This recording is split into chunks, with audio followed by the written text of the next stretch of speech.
Welcome back to Primetime News and a special welcome once again to our viewers on onespotmedia.com. Up first this evening, gas prices will hit new highs tomorrow. Our business reporter Javon Keys is here to explain what will happen at the pumps and what's causing the jump. Javon? Thank you so much, General. Well, since for the last 12 months or so, Jamaica has been seeing its highest gas prices since about 2004. And while there have been a few weeks of declines, motorists have, for the most part, been paying more per litre each week.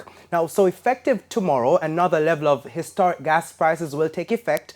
A litre of 87 and 90 gasoline will sell for $4.50 more. This is the first time in Jamaica's history 90 gasoline will sell for more than $200 per litre.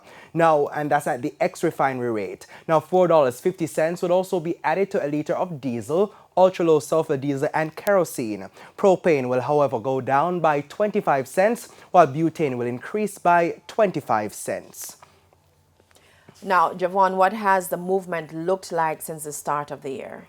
Well, Janella, this jump brings the price of gasoline up by more than $30 per litre since the start of 2022. Now, diesel has gone up more than $45 per litre since January. And based on Petrojam's price smoothing mechanism, a $4.50 increase means the cost of each benchmark for the refinery saw a major percentage jump this week. Now, each gas station, of course, will add their own markup. So let's put this into perspective.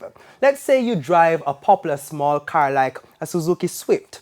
At the start of the year, you would have paid about $7,261 to fill your 42-litre tank with 90 gasoline, and that's based on the ex-refinery cost of fuel. Now, with these increases taking effect tomorrow, you'll pay about $8,533 to fill the same tank. That's almost $1,300 more since the start of the year. Now, Petrojam says the rise in prices over the past few weeks were primarily due to high cost of crude oil. However, although there were mixed movements in the oil market this week, on average, oil prices climbed higher on fears of supply disruptions following the massive news coming out of Europe that the European Union has proposed a gradual ban on Russian crude oil imports. Now, the state-owned oil refinery Petrojam says these concerns have outweighed any price reductions from the demand concerns also prompted by the impact of the COVID-19 pandemic on China's economy. And of course, China is a major user of crude oil. Now, later on in the business day, I'll take a look at the global oil movements today.